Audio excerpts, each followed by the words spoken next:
Baik, bismillahirrahmanirrahim. Assalamualaikum warahmatullahi wabarakatuh. Salam sejahtera untuk Waalaikumsalam. kita semua. Om Swastiastu, Namo Buddhaya, Rahayu, Salam Kebajikan, Salam. Yang terhormat Prof. Nawianto dari Universitas Jember sudah dahuluan hadir di sini. Terima kasih. Iya. Kepada teman-teman dari Kementerian Pendidikan dan Kebudayaan, Mbak Sasa dan teman-teman, serta tentu saja panelis kita hari ini di sesi untuk sesi panel kita kali ini adalah legasi jaringan global di pedalaman Banyumas Raya. Ya, mungkin sambil menunggu teman-teman saya masuk ke link ini karena ada beberapa tadi ganti link juga. Mudah-mudahan tidak ada kendala. Baik, Bapak dan Ibu sekalian, untuk memperlancar kegiatan kali ini, mari kita awali dengan bacaan basmalah bersama bagi yang Muslim. Bismillahirrahmanirrahim. Bagi yang non-Muslim menyesuaikan. Ya, mudah-mudahan sekitar 1,5 jam ke depan acara kegiatan kita hari ini bisa berjalan dengan lancar tanpa kendala apapun.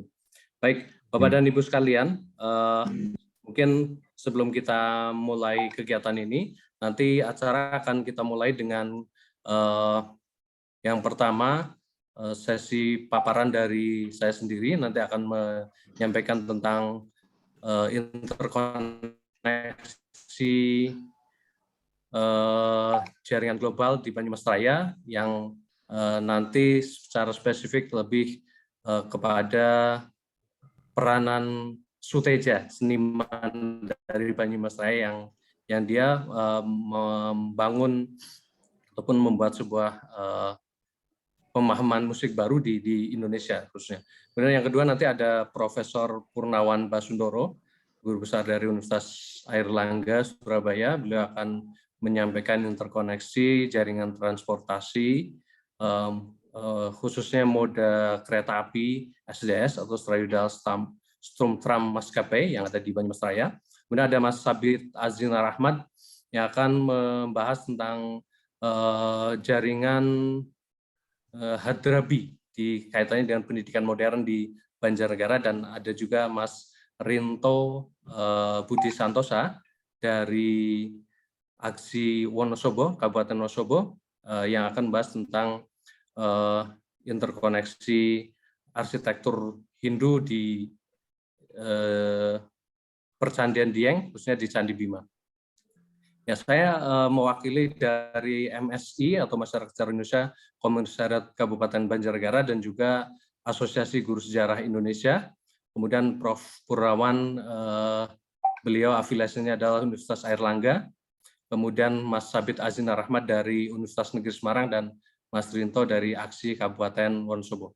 Selamat datang, ucapan kepada Mas Sabit sudah hadir. Dan untuk discussion kita pada kesempatan kali ini, mungkin perlu saya perkenalkan juga Prof. Nawianto, PhD. Beliau adalah guru besar di Universitas Jember.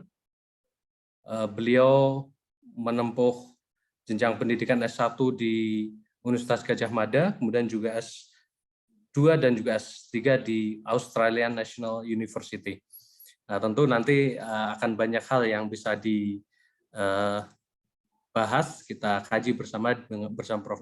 Nawianto.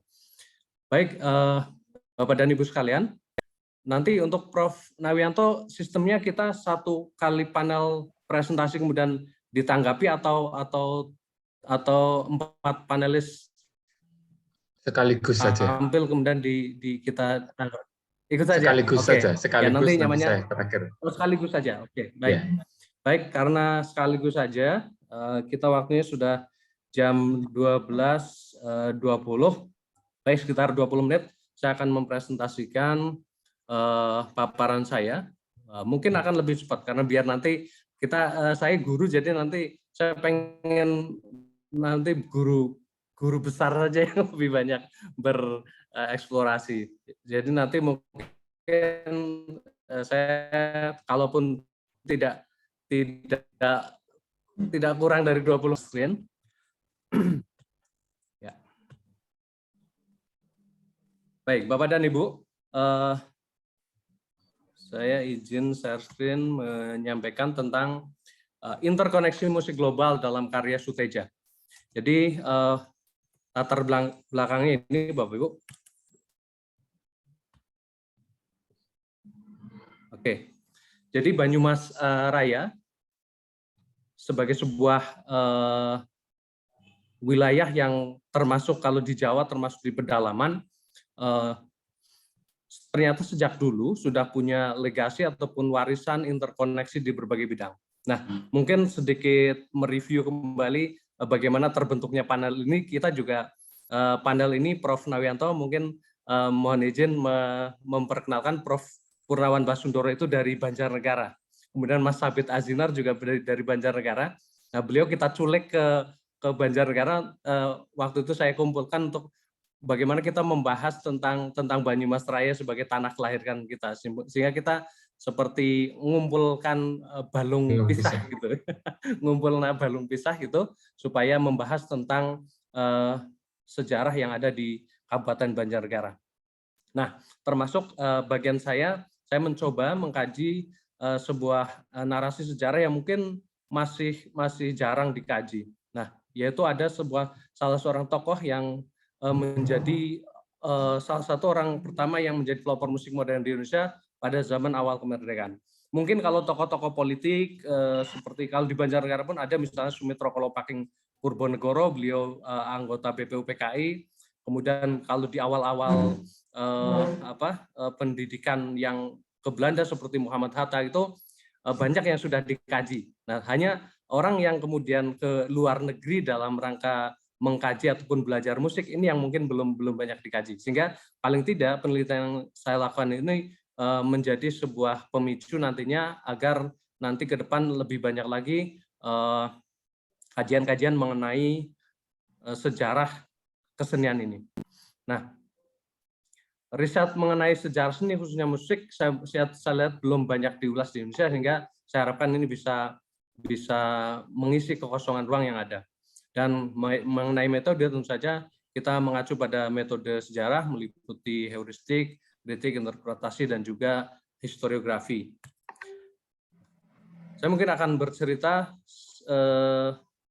sedikit tentang kisah hidup Raden Suteja. Jadi Raden Suteja Purwodibroto, ini nama lengkap beliau, lahir 15 Oktober tahun 1909 di Jalan Pereng Purwokerto, atau sekarang mungkin Bapak Ibu yang pernah ke Purwokerto, di belakang Hotel Aston itu ada rumahnya, dan rumah itu masih terlihat asli begitu ya, masih arsitekturnya masih arsitektur Indis gitu. Nah, itu adalah tempat kelahirannya Suteja. Nah, Purwodibroto sendiri ketika itu adalah jabatannya asisten wedana di Kebumen Baturaden. Jadi ini masih nama kawedanan di zaman kolonial waktu itu. Nah, namun karena Suteja ini 8 bersaudara, dia punya banyak saudara, kemudian juga kakaknya Purwodibrata, Sumandar, atau kalau orang di Banyumas menyebutnya berarti uaknya si Suteja ini tidak punya anak laki-laki, sehingga Suteja diminta untuk diasuh. Nah, jadi memang kalau Bapak Ibu tahu di Banjarnegara, kemudian juga Banyumas Raya, memang waktu itu anaknya memang masih banyak-banyak. Saya itu anak ke-12. Jadi saya pun mungkin masih turunan orang Banyumas Raya yang punya anak dikaruniai anak banyak. Nah, waktu itu karena Sumandar tidak punya anak laki-laki, maka Suteja dibawa ke Kelampok untuk diasuh. Nah, ketika dibawa ke Kelampok, karena Sumandar waktu itu, ini juga mungkin nanti ada kaitannya dengan bagaimana pembangunan pabrik gula ataupun speaker fabrik di Kelampok tahun 1912. Ketika itu Sumandar menjadi salah satu saudagar pemasok karung goni yang dijadikan sebagai mungkin pembungkus untuk pabrik gula di Kelampok, sehingga waktu itu si Sumandar ini, uanya Suteja ini, dia sudah terbiasa melakukan aktivitas perdagangan ke Eropa, dan karena waktu itu Suteja memang bakat musiknya sudah kelihatan dari kecil. Dia ketika diasuh oleh Sumandar di rumahnya, beliau banyak melakukan aktivitas yang berisik gitu. Padahal waktu itu Sumandar dia punya usaha batik juga, sehingga alat-alat batik itu sering dipukul-pukul dan bernada musik. Nah, untuk menyalurkan bakatnya itu, ini juga mungkin kaitannya dengan Merdeka Belajar ya. Sumandar ternyata memahami apa yang dibutuhkan oleh Suteja, sehingga kemudian Sumandar membelikan biola ketika dia pergi ke Eropa, dan biolanya itu cukup bagus juga waktu itu, buatannya Antonio Stradivari yang bahkan punya julukan The Messiah waktu itu. Biolanya namanya Stradivarius Paganini, buatan tahun 1834. Biola ini masih ada di rumahnya salah satu putranya dari Suteja. Nah, karena punya bakat musik itu, kemudian selepas lulus dari Algemeen Middelbaar School atau AMS di Bandung, jadi Suteja ini untuk mulanya kalau tidak salah di Semarang, kemudian dia pindah ke Bandung untuk melanjutkan AMS-nya, dan lulus dari AMS ini, kemudian Suteja ingin atau meminta ke Sumandar untuk melanjutkan sekolah di bidang musik. Waktu itu Suteja, ini fotonya, beliau sudah punya band sendiri namanya Rascal Band dengan musik Hawaiian. Ini mungkin musik Hawaiian seperti apa ya? Mungkin nanti perlu kita dengarkan ya. Nah, waktu itu Sumandar sebagai orang tua angkat Suteja tidak mengizinkan, karena Sumandar ingin Suteja sebagaimana anak-anak bangsawan lainnya. Dia ingin agar Suteja kuliah di sektor reh ataupun hukum maupun juga kedokteran. Dia pengennya ke Stovia ataupun kalau perlu luar negeri juga ke bidang itu, dua bidang yang memang cukup elit ketika itu. Hanya Suteja tidak mau, dia bersikukuh tidak mau, dan mungkin ada kaitannya juga beliau karena punya hubungan dengan Sultan Hamid, sehingga kemudian beliau justru pindah ke Kalimantan, ke Pontianak untuk melatih bermusik keluarganya Sultan Hamid. Nah, karena ternyata Suteja cukup nekat gitu ya, maka Sumandar ngeper juga di akhirnya. Bahkan Sumandar waktu itu dikisahkan beliau sempat sakit karena kehilangan Suteja, sehingga kemudian Sumandar memanggil Suteja pulang, mengatakan bahwa keinginan Suteja akan dikabulkan, dan kemudian dia ketika Suteja pulang, Suteja diajak keliling hamparan tebu. Jadi mungkin dulu perkebunan sekitar Banjarnegara bagian barat dan juga Banyumas bagian timur itu adalah perkebunan tebu gitu ya, untuk memasok ke pabrik tebu di Klampok. Nah, waktu itu ditunjukkanlah ini hamparan tebu ini nanti bisa dijual untuk biaya studi ke Eropa. Nah, akhirnya betul Suteja setuju, dan kemudian pilihan studinya Suteja di luar negara di Conservatory Music of Roma. Jadi kurang lebih mungkin sekitar tahun 1930-an.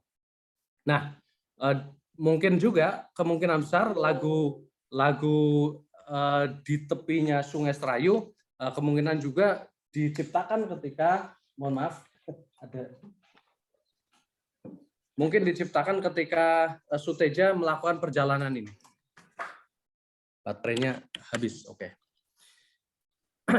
Nah, dari pembelajaran yang dilakukan oleh Suteja di Eropa, di Italia itu, maka kemudian muncullah Suteja sebagai pencipta lagu yang cukup handal, dan kemudian banyak sekali lagu-lagu ciptaannya yang kemudian menjadi mungkin hits pada masanya begitu. Bahkan kalau sekarang pun masih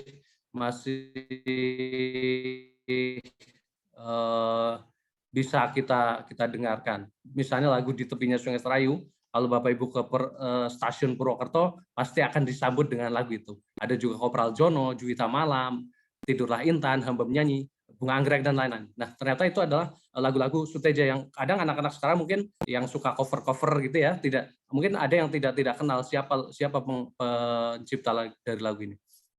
Nah, juga ada karya-karyanya yang berbahasa Belanda dan juga populer di luar negeri, seperti lagu Al is the Orchid Bloeiden ya, Ketika Anggrek Berbunga. Lagunya memang temanya Indonesia banget gitu ya. Lagu Waarom Heet Yetot Nona Manis, Mengapa Kau Menangis. Nah, ini lagu-lagu Suteja memang cukup berasa Indonesia, anggrek gitu ya, bunga, itu kesukaan Suteja. Baik, selepas Indonesia merdeka, Suteja kemudian dijadikan sebagai direktur musik di RRI Purwokerto ketika awal Indonesia merdeka, ketika ibu kotanya masih di Jogja. Nah, kemudian ketika ibu kota pindah ke Jakarta, beliau juga pindah lagi ke Jakarta. Nah, di Jakarta itulah karirnya mulai tertata, kemudian beliau juga membentuk grup orkes Melati yang biasa tampil di klub Wisma Nusantara di pojok Istana Merdeka. Mungkin sekarang masih sudah masuk di bagian istana. Kemudian juga beliau mendirikan Orkes Studio Jakarta yang merupakan orkes simfoni pertama di Indonesia. Dan kemudian ketika beliau punya hubungan dengan Suyoso yang merupakan perwira di Angkatan Udara, beliau diangkat menjadi Direktur Pop Musik Angkatan Udara. Dan Suyoso sendiri merupakan pendiri label rekaman pertama di Indonesia. Nah, beberapa musikus tenar yang mungkin kita sangat kenal bahkan berguru pada Suteja. Ini mungkin kaitannya dengan bagaimana kemampuan secara teknis dan juga secara teoritis Suteja di bidang seni musik, hasil bergurunya di Konservatori Musik Roma, sehingga seperti Ismail Marzuki, kemudian Bing Slamet, itu pun belajar musik kepada Suteja. Hanya saja memang Suteja karir dan juga namanya memang tidak seterkenal anak buahnya. Ya, ini memang mungkin kesuksesan guru justru seperti ini ya. Guru akan dibilang sukses ketika dia melahirkan murid-murid yang lebih terkenal dari dirinya. Juga beliau pernah memimpin misi kesenian di era Presiden Soekarno ke luar negeri, salah satunya termasuk ketika sebelum beliau wafat juga beliau habis bertugas di tugas kesenian ke India, sehingga anaknya waktu itu ketika lahir beliau pulang itu dinamakan Agus Indiarto gitu ya. Nah, akhir karya Suteja, jadi ini yang patut disayangkan bahwa sebagian besar repertoir karya Suteja yang tersimpan di RRI Pusat itu musnah karena pernah dilanda kebakaran tahun 50-an. Sehingga banyak lagu gubahan Suteja yang dalam bentuk partitur not balok ikut terbakar. Dan walaupun ada sedikit lagu yang berhasil diselamatkan oleh Jack Lesman atau Jack Lammers, ini dia sempat meminjam beberapa partitur lagunya Suteja dan sekitar 70 lagu sempat diselamatkan. Dan bahkan dia menciptakan album Mengenangkan Suteja yang isinya adalah lagu-lagu Suteja sebagai sebuah persembahan untuk temannya yang sudah wafat. Dan memang sangat disayangkan kisah ataupun lagu-lagu yang diciptakan oleh Suteja tidak terdokumentasi dengan baik. Ini mungkin juga sebuah kritik, sebuah evaluasi bagi kita yang memang terkadang tidak begitu mengarsipkan hal-hal yang mungkin musik dianggap tidak begitu penting bagi bangsa kita. Suteja pada usia ke-51 tahun 1960, wafat setelah sebelumnya tadi beliau sempat juga ditugaskan ke India dan beliau kemudian dimakamkan di pemakaman Karet. Beberapa tahun kemudian, sekitar tahun 1968, Gubernur Ali Sadikin memberikan penghargaan di bidang kesenian bersama W.R. Supratman, Khairil Anwar, San Supane, Amir Hamzah, dan lain-lain. Ya. Oke. 12.35, 15 menit. Alhamdulillah, saya pikir apa yang saya sampaikan cukup. Oh ya, sebagai penutup, jadi Suteja ketika itu sudah mempunyai pandangan yang luas tentang musik dan juga mampu mengembangkan diri di sana. Ini mungkin sebuah refleksi bagi mungkin generasi saat ini bahwa Suteja sepertinya tidak melawan arus, tapi mengikuti arus hatinya, bahwa dia punya bakat, passion di bidang musik, kemudian dia mengikuti apa yang kemudian diinginkannya itu, dan juga kemudian dia mampu mencapai puncak-puncak prestasi, kemudian dia juga mampu sampai belajar ke luar negeri, sehingga karya-karya Suteja bisa melegenda dan juga membuka cakrawala baru musik di Indonesia. Meskipun di Indonesia Suteja lebih dikenal dengan keroncongnya ya, padahal di luar negeri dia banyak menciptakan ataupun memainkan berbagai macam genre musik. Nah, sayangnya memang ini juga masih perlu kita tindak lanjuti bahwa aktivitas bermusiknya di luar negeri, kemudian juga bagaimana kemudian dia ketika belajar di Konservatori Musik Roma, itu kita tidak punya banyak referensi yang dapat dilacak. Termasuk karya-karyanya yang sebagian besar juga masih hilang. Ini sayang sekali, sehingga saya pikir perlu kita membutuhkan riset yang lebih mendalam mengenai peran Suteja ini, sehingga ke depan mungkin bisa menjadi sebuah dari etos ya, biasanya dari sebuah mitos kemudian menjadi logos kemudian menjadi etos. Nah, harapannya ini menjadi sebuah etos bagi generasi sekarang, bahwa dari Banyumas Raya sekalipun yang pedalaman gitu ya, pelosok, bahasanya ngapak-ngapak gitu ya, tapi pernah muncul seorang tokoh yang dia out of the box dari generasi ketika itu, di mana mungkin banyak orang lebih tertarik ke dunia kedokteran, hukum, ekonomi gitu ya, tapi dia mencari jalan sendiri, yaitu jalannya di bidang musik. Nah, ini juga bagi teman-teman yang mungkin sekarang di Kementerian Pendidikan, Kebudayaan, Ristek dan Teknologi sedang gencar-gencarnya semangat Merdeka Belajar.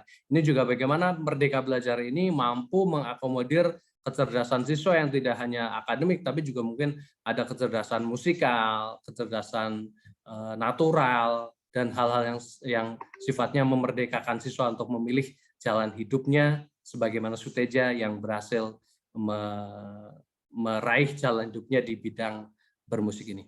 Terima kasih dari saya sekian. Billahi fisabil haq, wallahul muwaffiq ila aqwamit thoriq. Wassalamualaikum warahmatullahi wabarakatuh. Baik, karena saya merangkap moderator, jadi mungkin saya akan langsung saja mempersilahkan untuk tampilan panel yang berikutnya. Prof. Purnawan, mungkin waktunya langsung sekarang. Siap. Nah, ya, walaupun sebenarnya Prof. Purnawan ini mau kita taruh di belakang sebagai gong gitu ya.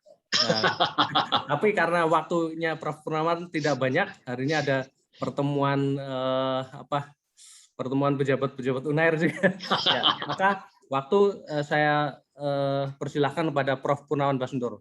Tentang profil Prof. Purnawan, saya yakin Bapak Ibu sudah tidak perlu saya kenalkan lagi lah. Beliau ahli sejarah tata kota yang sering muncul di Kompas TV. Silakan Prof. Purnawan, waktu dan tempat 20 menit saya persilahkan. Baik, terima kasih Mas Heni Purwono. Jadi mungkin peserta ada yang heran mengapa saya yang ada di Surabaya ini kok nulis tentang Banyumas ya. Jadi kebetulan Banyumas ini, terutama Banjarnegara, tempatnya Mas Heni dan yang lain-lain, Mas Sabit, Mas Rinto, ini tempat kelahiran saya. Sehingga saya menulis tentang kereta api di Banjarnegara. Baik, apa sebenarnya kaitan Banjarnegara terus kemudian Banyumas Raya ya. Banyumas Raya kemudian dengan kereta api dan kaitannya dengan interkoneksi global gitu ya. Jadi kalau kita lihat misalnya Banyumas pada, saya ini kok nggak bisa membesarkan ininya ya. Ya itu Prof, diklik dulu. Sudah, ya, oh. Tapi nggak mau.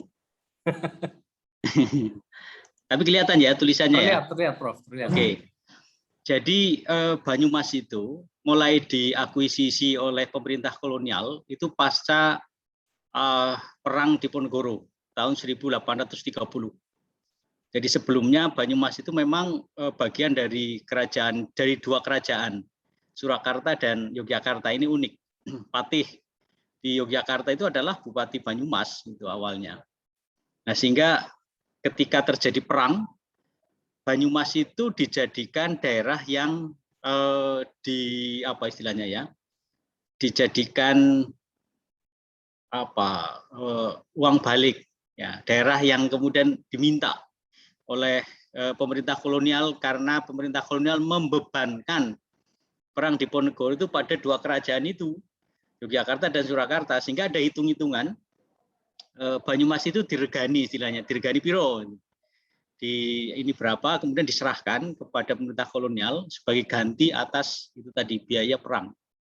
Nah, sehingga pada saat itu kemudian Banyumas yang awalnya itu karena faktor geografis itu merupakan kawasan yang tertutup gitu ya.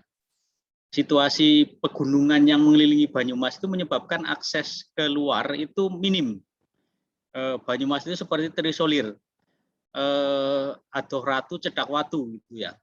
Ya, jadi jauh dari kerajaan tapi dekat dengan bebatuan. Nah, ini yang kemudian ketika sistem tanam paksa mulai diberlakukan di wilayah ini mulai tahun 1835 itu ya, jadi 5 tahun setelah Banyumas ini diakuisisi, maka kawasan di Banyumas itu kemudian diwajibkan menanam tanaman-tanaman ekspor gitu ya, kopi, tebu, indigo, terus kemudian tembakau, teh dan lain sebagainya. Tetapi yang dominan itu adalah 3, kopi, tebu, indigo. Indigo itu Banyumas itu menjadi penghasil utama untuk kawasan Jawa, itu indigo di kawasan Banyumas. Nah, pabrik gula itu kemudian didirikan yang paling awal itu sebenarnya di Kalibagor tahun 1839. Yang lain itu nanti di ujung abad 19. Bojong, Klampok, Purwokerto, Kalimanah gitu ya. Itu nanti di akhir abad ke-19. Nah, tentu saja salah satu aspek yang menyangga kegiatan ekonomi yaitu transportasi, karena Banyumas itu wilayah yang sangat terpencil dan secara geografis itu agak sulit, daerahnya bergunung-gunung dan sebagainya. Saat itu kendaraan bermotor belum ada, maka andalan itu adalah ini gerobak, angkutan-angkutan tradisional. Ini misalnya foto, padahal ini foto akhir abad 19 sebenarnya ini yang di atas itu adalah angkutan tebu di perkebunan di Banyumas di Aji Barang. Itu pun sebagian masih didorong-dorong begini karena memang daerah di sana nggak naik turun gitu ya, sehingga seperti kendaraan yang lain gitu ya. Gerobak itu mungkin agak kesulitan juga. Ada juga yang menggunakan gerobak. Nah, kemudian di Eropa sendiri sejak awal abad ke-19 itu terjadi revolusi alat angkut, di mana alat angkut tradisional yang ditarik oleh hewan kemudian digantikan dengan kereta api karena ditemukannya teknologi mesin ya, mesin uap. James Watt misalnya itu yang salah satu pelopor dari mesin itu, dan itu mempengaruhi seluruh dunia termasuk di Banyumas. Sehingga Banyumas yang awalnya merupakan daerah yang tertutup dengan jalur darat yang sulit dan minim, ini nanti menjadi terkoneksi dengan dunia luar, bukan hanya dengan kawasan-kawasan lain di Jawa, tetapi nanti ini sebagian besar komoditi di Banyumas itu bisa dipasarkan ke pasaran dunia, pasaran global.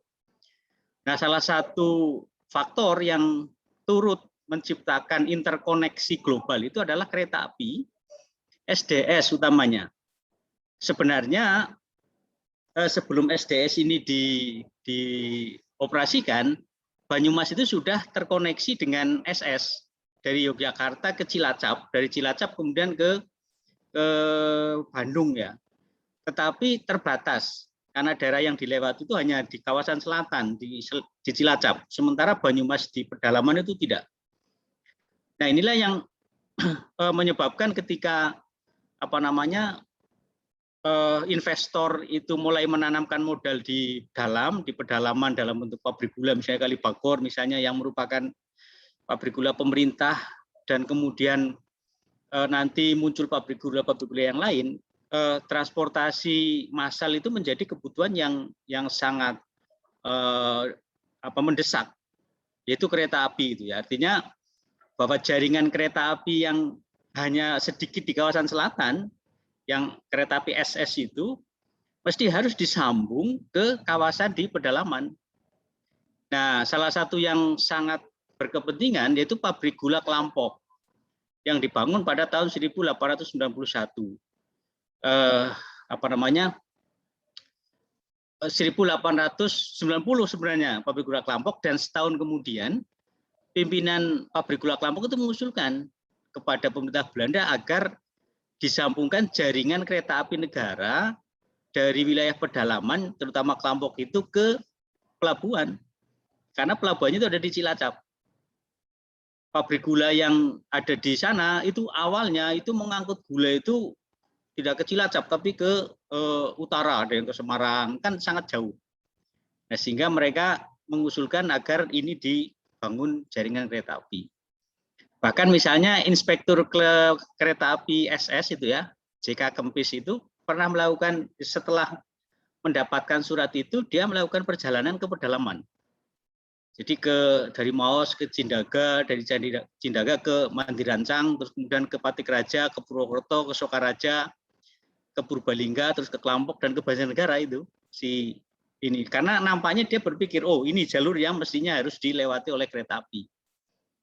Dan 3 tahun kemudian Ratu Belanda menyetujui disahkannya rancangan pendirian perusahaan De Srayudal Stomtram Maskapai NVSDS, yang ini sebenarnya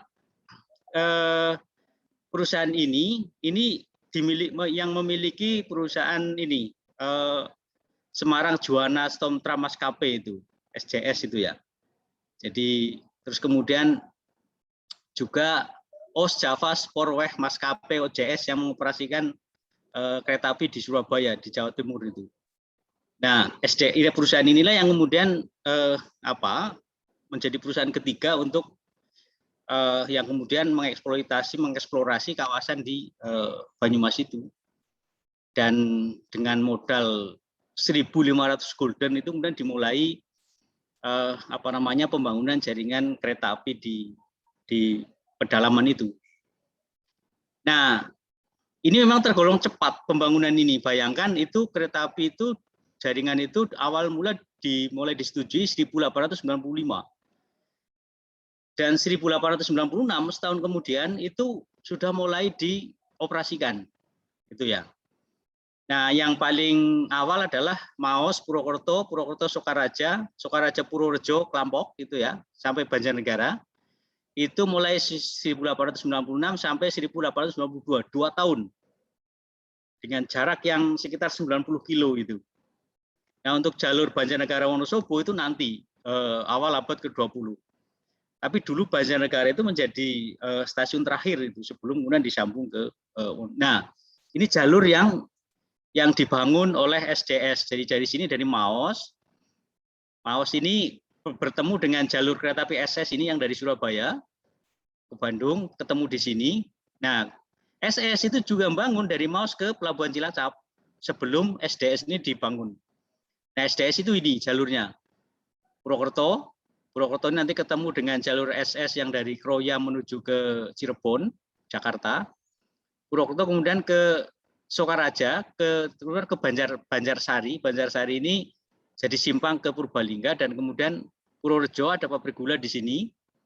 Terus di Bojong ini di Purbalingga di sini juga ada pabrik gula, dan kemudian dari Purworejo ke timur awalnya sampai sini Banjarnegara. Kalau yang dari Purworejo ke Banjarnegara ini murni nampaknya untuk angkutan penumpang dan barang non ini ya, non tanam paksa, ini. Jadi sampai di ini Banjarnegara, baru kemudian nanti ke Wonosobo pada tahun 1917. Nah, bagaimana dampak atas terbangunnya jaringan kereta api tersebut? Sebagaimana yang saya sampaikan tadi, salah satu dampak yang sangat signifikan itu adalah membuka Banyumas dan kemudian menautkan Banyumas ini ke dunia global, ke dunia internasional melalui apa? Melalui komoditi yang komoditi yang dihasilkan oleh wilayah Banyumas, dan kemudian yang kedua melalui mobilitas manusia. Jadi misalnya di sini kita gambarkan jaringan dari kereta api semacam ini. Ini jaringan kereta api Jawa. Setelah seluruh jaringan kereta api terbangun ini semacam ini pada waktu itu, sehingga Banyumas yang ada di sini ini menjadi bagian dari jaringan ini semua. yang kemudian salah satu yang penting dari Banyumas ada di sini, di Cilacap itu. Nah, berapa jumlah gerbong yang ini yang dipakai untuk mobilitas kereta? Ini data mengenai jumlah gerbong ketika kereta itu sudah tersambung dengan jaringannya sudah sampai ke Wonosobo. Jadi itu selama setahun dari Maus ke Banjarnegara itu hampir 10.000 gerbong yang dipakai, yang dioperasikan, gitu ya.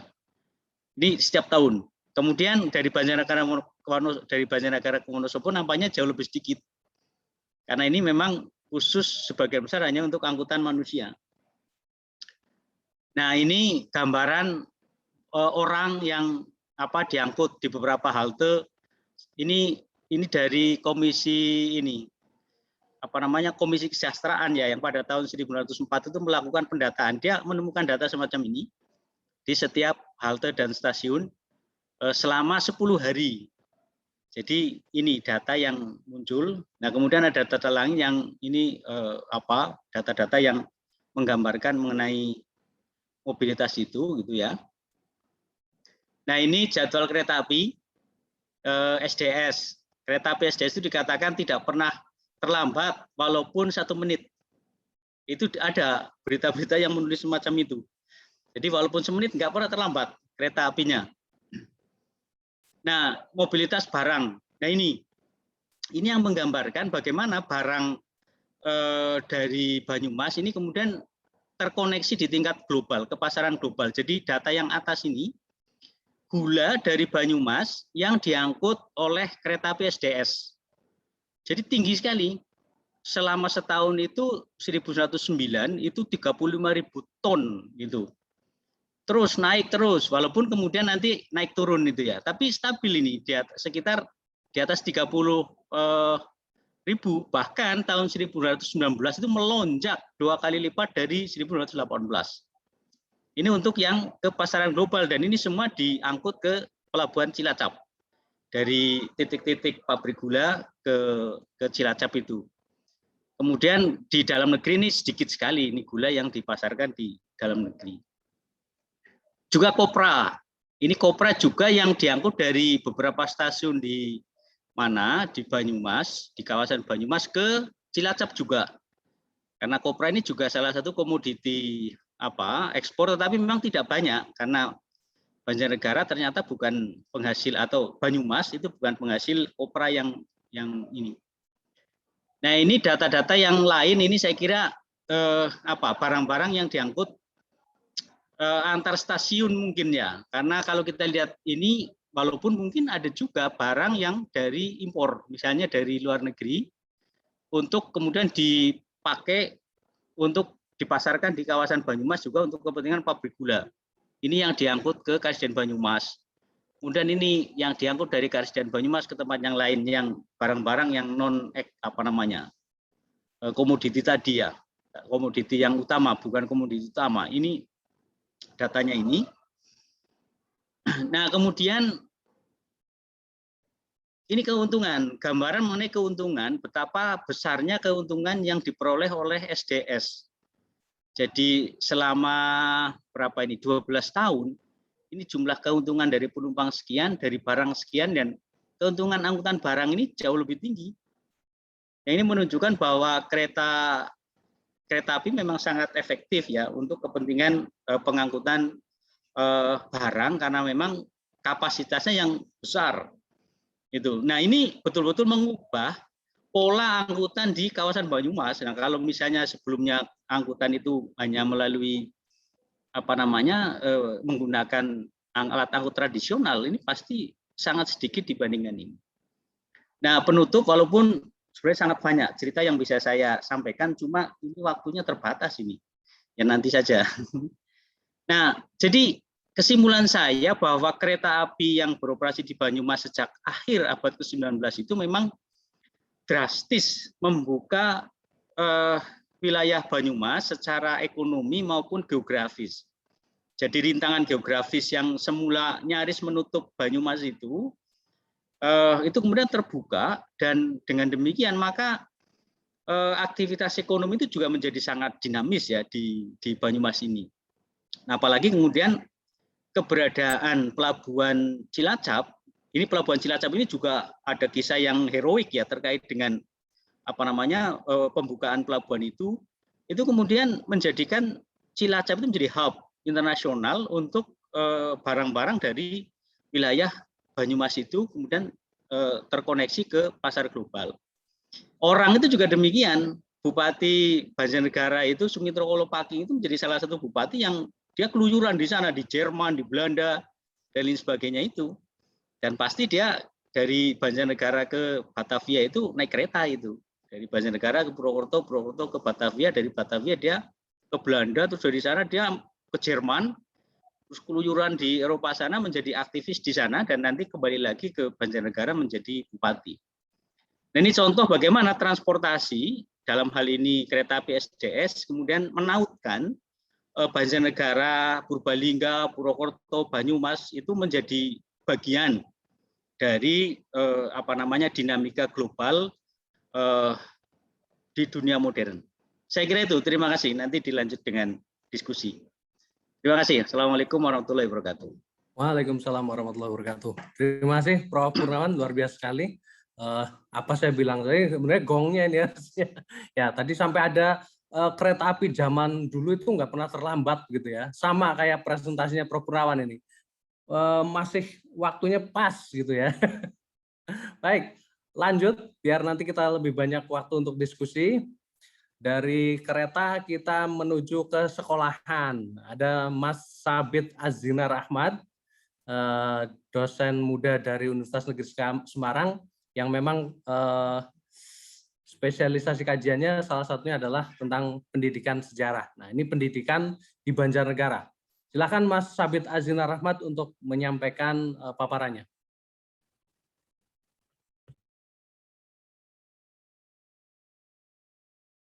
Unmute dulu, Mas Sabit. Terima kasih Mas Heni yang sudah memberikan kesempatan. Suara saya terdengar Mas Heni? Terdengar. Mas. Ya. Oke, yang terhormat Prof. Purnawan Basundoro, senior saya, lama tidak bersua, kemudian Prof. Nawianto, senior saya juga. Saya banyak belajar dari dua guru besar ini, jadi guru-guru saya, insya Allah. Yang terhormat juga Bapak Heni Purwono, atau saya sering menyapanya Mas Heni dan Mas Rinto, Pak Rinto. Jadi pada kesempatan kali ini saya mohon izin untuk bisa mempresentasikan salah satu riset yang pernah saya lakukan terkait dengan sejarah pendidikan sebenarnya. Jadi tentang bagaimana karena tema kita itu adalah mengenai jaringan global yang ada di Banjarnegara, terutama di Banyumas, nanti bagian ini saya akan menyampaikan tentang bagaimana interkoneksi pendidikan Islam modern yang ada di Banjarnegara. Nah, dari sini kita akan coba melihat tentang bagaimana peran jaringan haji dan juga komunitas Hadromi terhadap perkembangan madrasah di Banjarnegara pada awal abad ke-20. Jadi ini yang akan saya coba sampaikan kepada di dalam Konferensi Nasional Sejarah yang ke-11 ini. Bapak Ibu dan hadirin yang saya hormati, pada kesempatan kali ini di dalam latar belakang apa yang kemudian menyebabkan saya tertarik untuk mengambil topik mengenai jaringan global yang berpengaruh dalam tumbuhnya madrasah. Yang pertama, kita bisa melihat bahwa jaringan global itu menjadi salah satu faktor yang mengakibatkan perkembangan Islam sampai ke Nusantara. Jadi ini yang menjadi salah satu faktor mengapa Islam sampai ke Nusantara itu memang disebabkan oleh jaringan global. Nah, ternyata jaringan global yang berkait erat dengan permasalahan ekonomi itu ternyata juga berhubungan juga dengan masalah intelektual. Dalam hal ini bukan hanya jaringan global yang terbentuk, jaringan dagang global yang terbentuk, akan tetapi juga muncul jaringan intelektual yang terbentuk. Salah satu tulisan yang sangat populer yang menjadi masterpiece tentang jaringan global intelektual itu adalah tulisannya dari Profesor Azumardi Azra mengenai jaringan intelektual yang terbentuk di abad ke-17-18. Jadi istilahnya adalah ada jaringan ulama. Nah, jaringan ulama ini yang menguat pada abad 17-18 ini membentuk satu pembaharuan Islam di kawasan Nusantara. Pembaharuan ini dalam artian bahwa Islam itu mulai banyak tokoh-tokoh Islam yang mulai mendapatkan ilmu keislaman itu langsung dari sumber-sumbernya. Nah, terutama nanti di sini kalau kita lihat salah satu faktor yang sangat berpengaruh adalah dalam hal ini jaringan haji. Nah, kemudian jaringan intelektual, kemudian berkembangnya Islam itu akan memunculkan proses pendidikan Islam. Nah, di mana di sini kita bisa melihat di dalam pendidikan Islam itu terdiri atas beberapa lokus, di mana yang paling elementer, pendidikan Islam yang paling elementer itu dilaksanakan di masjid. Kemudian ketika ingin meningkatkan kemampuan dalam hal agama, itu ada dayah dan rangkah misalkan di Aceh, kemudian pesantren yang ada di kawasan Jawa. Nah, kemudian seiring perkembangan, mohon maaf,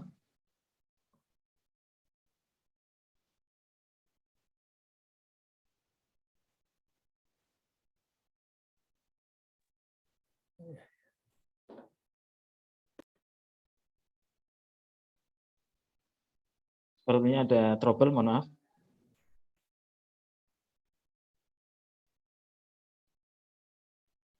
Oke, jadi kembali lagi ke sini. Jadi madrasah ini menjadi salah satu penanda perubahan pendidikan Islam.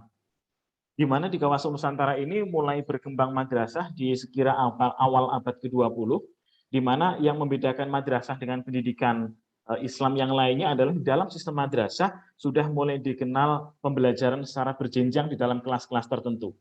Hal ini tentu saja berbeda dengan pembelajaran Islam klasik misalkan seperti yang ada di pesantren. Di pesantren itu lebih menitik beratkan misalkan pada mengkhatamkan satu kitab tertentu misalkan. Jadi pembelajarannya itu bisa sesuai atau bisa menyesuaikan antara berapa lama si santri itu belajar.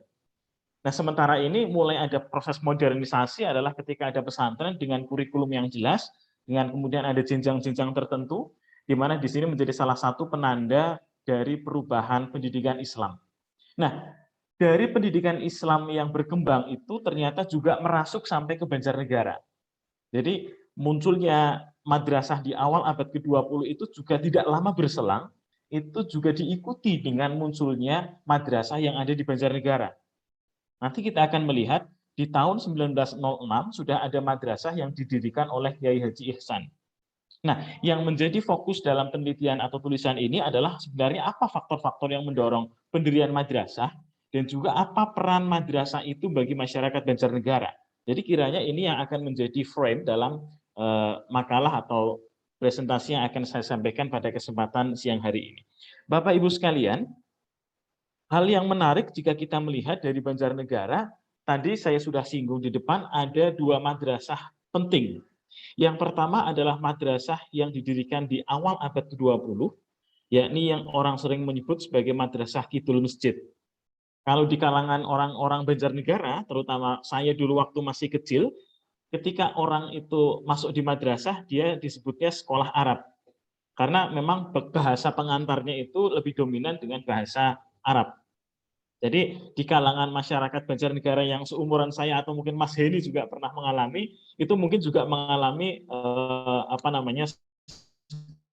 sekolah Arab ya.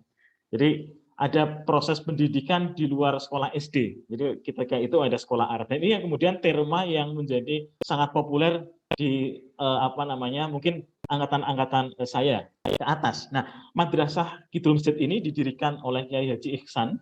Dia sudah tiba di Banjarnegara ini pada tahun 1906. Di mana sekolah ini dari namanya saja Madrasah Kidul Masjid. Itu terletak di bagian selatan Masjid Kauman Banjarnegara. Ini adalah contoh foto dari Masjid Kauman Banjarnegara pada saat ini. Masjid An-Nur Banjarnegara. Nah, karena letaknya inilah sekolah ini dikenal sebagai nama sekolah atau Madrasah Kidul Masjid. Nah, pendirian dari Madrasah Kidul Masjid ini tidak lepas dari jaringan haji, di mana didirikan oleh Kiai Haji Ihsan, di mana yang menarik adalah bahwa salah satu tokoh Islam penting di Indonesia, yakni Kiai Haji Ahmad Dahlan, itu ternyata menyekolahkan putranya, Muhammad Siroj, itu di Madrasah Kidul Masjid. Jadi kalau kita melihat bahwa ternyata ada hubungan erat antara Muhammadiyah, notabene pusatnya ada di Yogyakarta, dengan Banjarnegara, yang notabene adalah di daerah pedalaman. bukan hanya dalam pendidikannya saja, tapi kemudian dalam aliran silat dari Muhammadiyah. Itu aliran silatnya Muhammadiyah itu silat aliran Banjaran. Itu dari kawasan Banjarnegara. Memang ada hubungan erat seperti itu. Nah, hubungan erat itu hanya bisa terjadi karena kedekatan jaringan haji, di mana pada saat itu, pada saat yang bersamaan, Kiai Haji Ihsan itu bersamaan pula berhaji dengan Kiai Haji Ahmad Dahlan. Di mana kalau kita lihat, ketika masyarakat itu melaksanakan haji, mereka tidak seperti sekarang, hanya sekira 40 hari, atau ONH yang mungkin hanya berapa hari saja. Tapi ketika orang itu berhaji, dia bisa mukim di Mekah selama bertahun-tahun. Inilah yang kemudian menguatkan jaringan Islam yang ada di kawasan Nusantara, sehingga ketika masyarakat pulang dari melakukan ibadah haji, mereka memiliki keterikatan secara emosional, keterikatan secara intelektual. Nah, ini yang kemudian menjadi hal yang menarik, bahwa jejaring global itu muncul.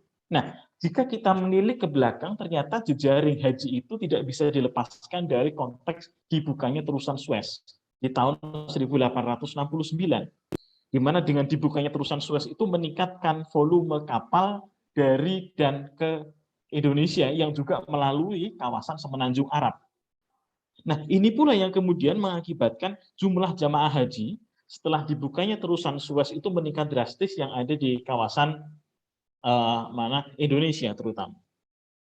Ini yang menjadi satu hal yang menarik. Jadi kalau kita lihat jamaah haji ini, misalkan dari satu kajian dari Saleh Putuhena, di tahun 1915 itu ada sekitar 125 orang dari Banyumas yang termasuk dalam daftar mukim. Nah, patut dicatat di sini adalah bahwa orang-orang dari kawasan Nusantara menjadi mukimin, salah satu yang terbesar, artinya mereka menjadi satu komunitas besar yang ada di kawasan Mekah. Bahkan satu ketika bukan hanya mukimin saja, tapi kemudian imam yang ada di Masjidil Haram juga berasal dari kawasan Nusantara. Nah, ini kemudian kalau kita melihat di situ, Kiai Haji Ihsan itu mukim di Mekah itu sejak 1900 sampai 1906. Artinya pada saat yang bersamaan ini berangkat juga Kiai Haji Ahmad Dahlan melakukan haji. Nah, disinilah juga Kiai Haji Ihsan itu bertemu dengan kerabat penghulu dari Banjarnegara yang juga melaksanakan haji pada saat itu. Kemudian dalam tanda kutip dilamar untuk pulang dan kemudian menjadi menantu dari penghulu Langrat yang ada di Banjarnegara. Nah, kemudian jaringan yang kedua, selain jaringan haji, itu yang berpengaruh penting terhadap pendirian madrasah itu adalah jaringan atau komunitas masyarakat Hadromi. Masyarakat Hadromi itu diasosiasikan adalah masyarakat Arab yang berasal dari Hadramaut, Yaman, di mana berdasarkan Rizjong itu menyatakan bahwa masyarakat Hadromi itu yang menjadi asal-usul, atau saat ini masyarakat Arab yang paling banyak itu bukan dari Arab, bukan dari Mekah, bukan dari Madinah, bukan dari Maghribi, bukan dari Mesir, akan tetapi komunitas yang paling besar Arab sekarang ini adalah berasal dari Hadromi, dari Hadramaut, dari Yaman. Nah, ini pula lah yang kemudian menjadi menarik. Komunitas Hadromi itu kemudian menjadi salah satu faktor yang menguatkan pendirian madrasah. Yang menarik di sini ada salah satu tokoh masyarakat Hadromi, yakni Muhammad Fadlullah Suhaimi. Dia pada tahun 1918 memulai mengembangkan, mendirikan madrasah yang dinamakan Darul Ma'arif. Itu di tahun 1918. Dia keturunan dari Hadromi, bahkan dia Ba'alawi. Jadi dalam masyarakat Hadromi itu dikenal ada dua golongan, ada Syekh dan ada Sayyid. Kalau Syekh itu masyarakat secara umum, kalau Sayyid atau Ba'alawi itu yang masih diduga memiliki genealogi dengan Rasulullah, dengan Nabi Muhammad. Nah, Syekh Fadlullah Suhaimi itu famnya atau marganya adalah Basyaiban.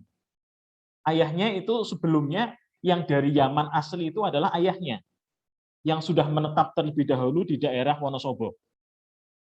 Nah, kemudian Syekh Muhammad Fadlullah itu adalah generasi kedua dari komunitas Hadromi. Dia juga sebagai salah satu lulusan dari Universitas Al-Azhar di Kairo. Nah, yang menarik adalah ini, ternyata Syekh Fadlullah ini memiliki kedekatan juga dengan Mbah Wahab Hasbullah, salah satu pendiri NU. Bahwa ketika Mbah Wahab itu melakukan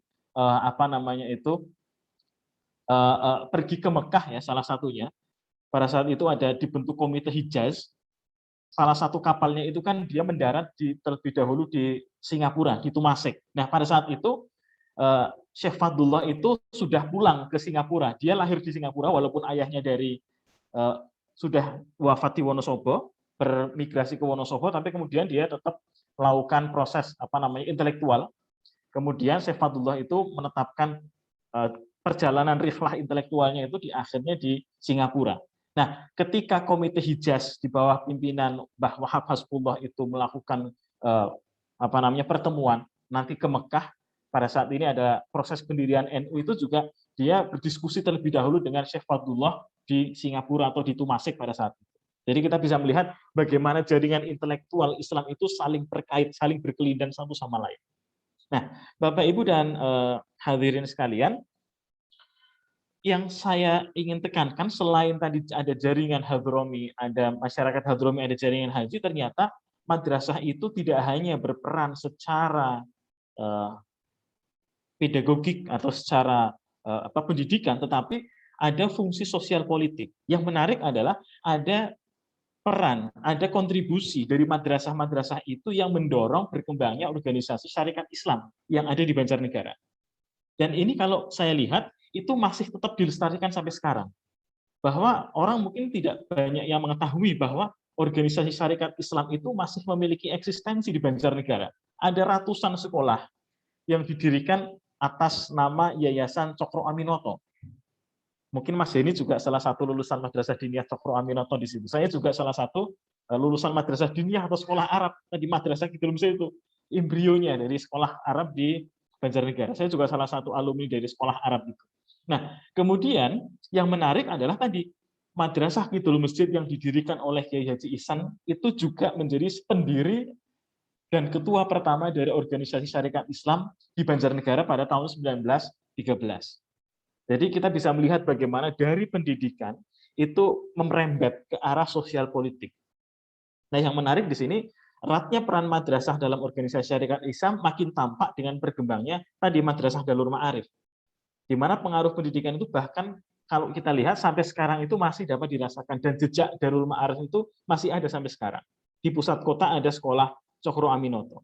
Nah, Bapak Ibu sekalian, kalau kita lihat bagaimana peran madrasah dalam perkembangan syarikat Islam, kita bisa melihat bahwa madrasah yang dikelola dalam hal ini oleh syarikat Islam itu menjadi tempat bertemunya berbagai macam tokoh dari syarikat Islam pada saat itu. Misalkan kita bisa lihat ada kongres pertama Pandu, sehingga di situ muncul istilah Pandu di tahun 1928, itu kongresnya itu terjadi dilakukan di Madrasah Darul Ma'arif.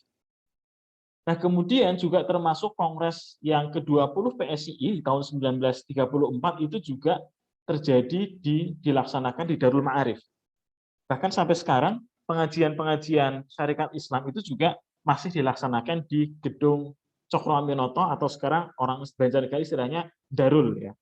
Dan kemudian banyak organisasi atau lembaga-lembaga pendidikan syarikat Islam itu atas namanya menggunakan nama Darul Ma'arif. Itu tidak lain adalah sebagai satu bentuk legasi bahwa syarikat Islam itu masih memiliki eksistensi pada saat itu. Dan kalau kita lihat syarikat Islam itu memiliki suara yang lumayan, terutama misalkan kita lihat pada pemilu tahun 1955 ada 17,28% pemilih syarikat Islam, kemudian ada 6 kursi DPRD, kemudian ada di pemilu 71 masih 14,41%. Nah, ini yang kemudian menjadi satu proses ya, bagaimana satu lembaga pendidikan itu menjadi penopang. Nah, penopangnya itu simpulannya adalah kita lihat seperti ini. Jadi kalau kita lihat syarikat Islam Banjarnegara itu memiliki beberapa pilar. Ada santri modern. Kita bisa melihat santri modern misalkan salah satu Kiai Haji Taufik Rohman itu yang kemudian setelah kemerdekaan menjadi sekjen dari Masyumi, itu juga termasuk salah satu tokoh syarikat Islam Banjarnegara, pernah menjadi ketua syarikat Islam Banjarnegara, yang kemudian ketika masa Jepang dia ke Jakarta, kemudian tergabung dalam MIAI, kemudian setelah kemerdekaan dia tergabung dalam Masyumi dan menjadi sekjen Masyumi pada saat itu. Itu menggambarkan tentang santri modern. Nah, kemudian ada juga santri tradisional, kemudian ada priyayi, Nah, di sini juga kita bisa melihat ada golongan priyayi yang menopang syarikat Islam. Ada salah satu tokoh namanya Pardikin, Parto Adiwijoyo. Itu salah satu anggota DPR yang dipilih mewakili Banjarnegara dalam pemilu tahun 1955. Nah, kemudian ada juga golongan pedagang. Nah, ternyata yang menjadi dasar dari pilar-pilar syarikat Islam itu adalah lembaga kepengulon dan lembaga pendidikan, penghulu dan lembaga pendidikan. Bahkan sampai sekarang. Kalau saya lihat sekarang ketua syarikat Islam Banjarnegara sekarang itu juga penghulu. Sekarang yang sekarang menjadi ketua syarikat Islam sekarang itu adalah seorang penghulu juga.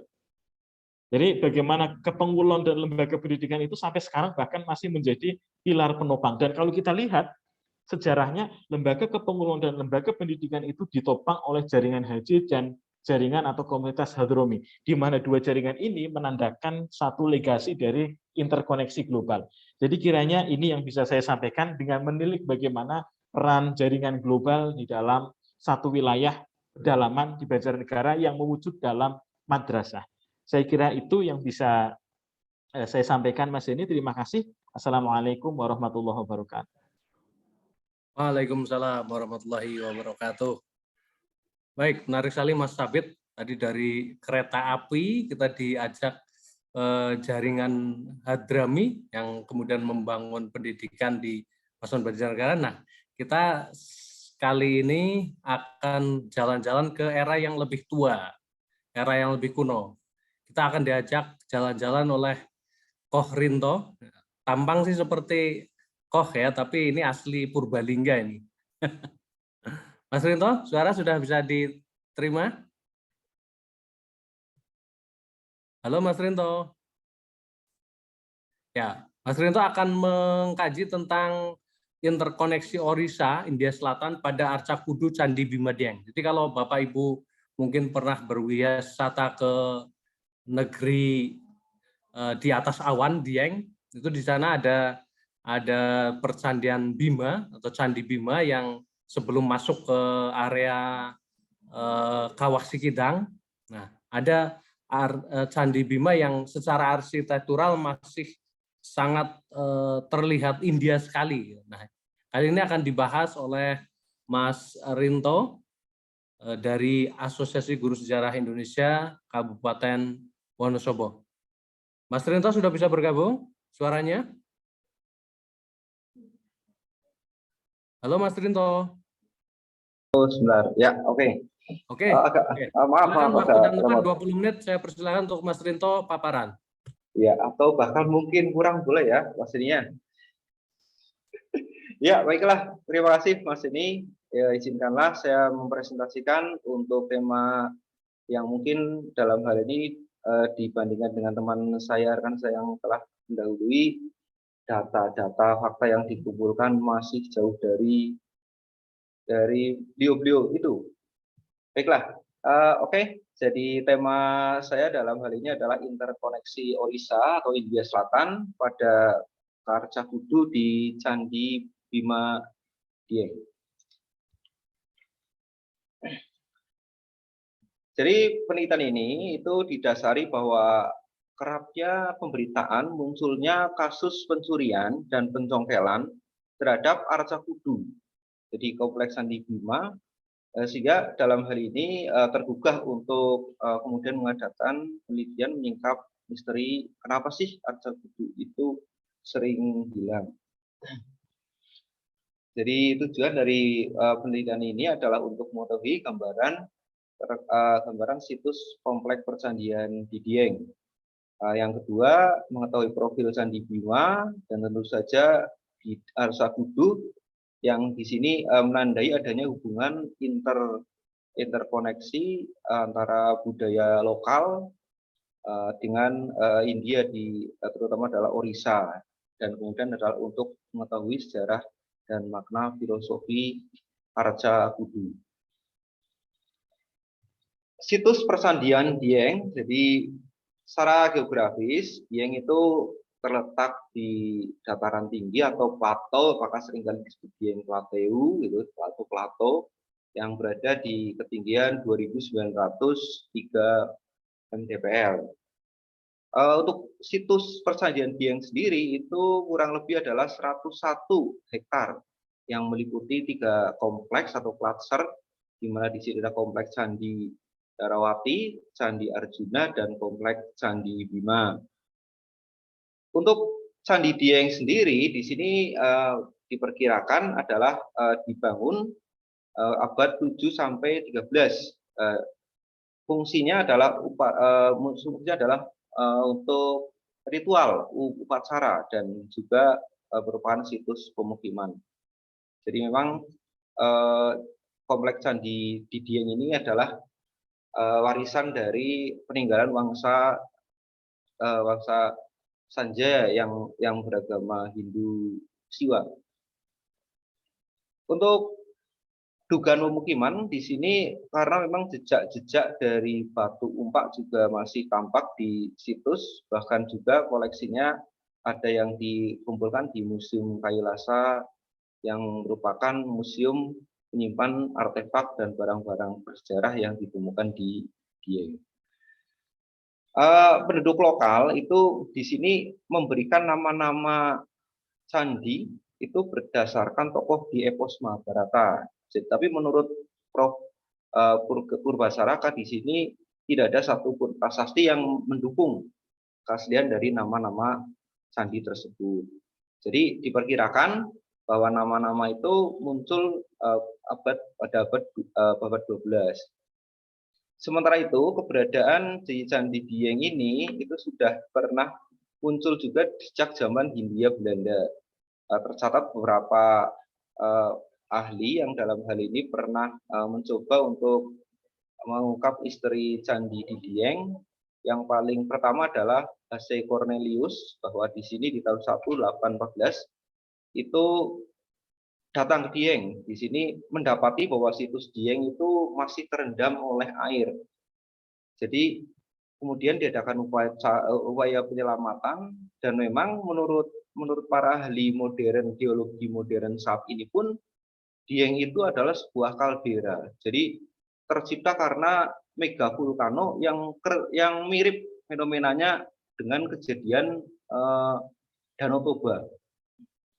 Jadi makanya dalam hal ini kompleks Persandian Dieng, terutama Candi Arjuna, kompleks Candi Arjuna itu merupakan wilayah yang berada di cekungan atau laguna. Jejak dari itu adalah di sekitarnya juga masih ditemukan adanya telaga-telaga yang mana itu menopang untuk membuat Dieng menjadi kering. Selanjutnya dalam hal ini setelah Cornelius, di situ tercatat bahwa Van Gisborgen di situ di tahun 1866 itu juga tengah berusaha mengeringkan Candi Dieng dari rendaman air. Jadi memang sebelumnya juga ditemukan di Candi Dieng adanya jejak kanal-kanal yang ada di sekitar Candi Dieng, itu menunjukkan air jadi masalah di kompleks Persandian Dieng sejak candi itu didirikan. Penelitian yang lain itu muncul dari Leidenville di tahun 1908 sampai 1916. Sayang penelitian itu kemudian tidak dipublikasikan. Yang mana kemudian pernah M.J. Krum meneruskan di sini menemukan prasasti Guru Palawa. Jadi di situ juga ada menyebut tentang angka tahun itu 731 Saka atau itu 809 Masehi. Di mana di situ juga mengungkap bahwa gaya bangunan Candi Persandian Dieng yang berbeda-beda itu menunjukkan bahwa Candi Dieng itu tidak dibuat pada tahun yang sama.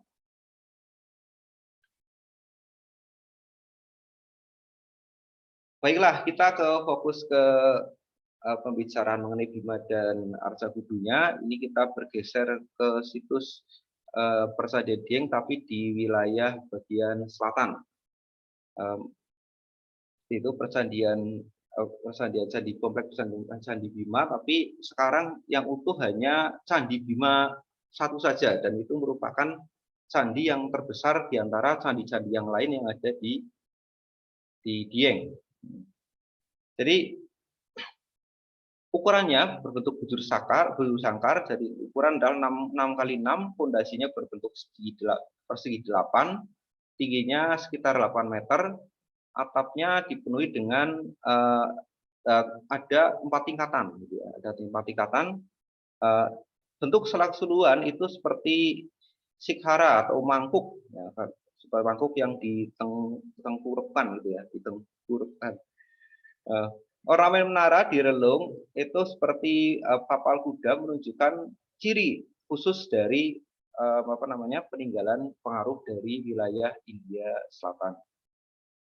Jadi di dalam ceruk di tapal kuda itu didapati adanya sebuah arca, ini yang nanti kita jadi objek, jadi hanya di Candi Bima saja.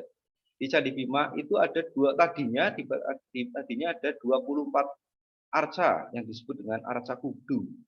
Jadi ini adalah bentuknya itu seperti halnya seorang laki-laki manusia yang karena dia diseruk maka seolah sedang melongok keluar dari bilik jendela. Untuk bobotnya di sini sekitar 15 kilo, tinggi 24 cm, lebar 20 cm, dan tebal 27 cm. Ya. Karena seringnya terjadi pencurian di komplek persandian Dieng, terutama Candi Bima, maka saat ini arca kudu yang tersisa di Candi Dieng hanya 7 buah saja.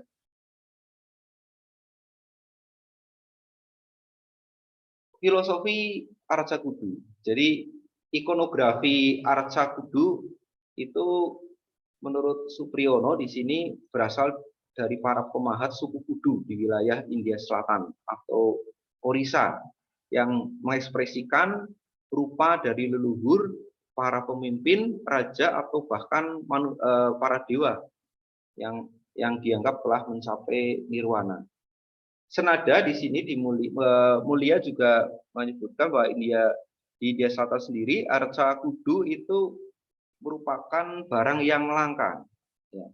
Hingga langka hingga saat ini karena memang saking tuanya lapuk batuannya.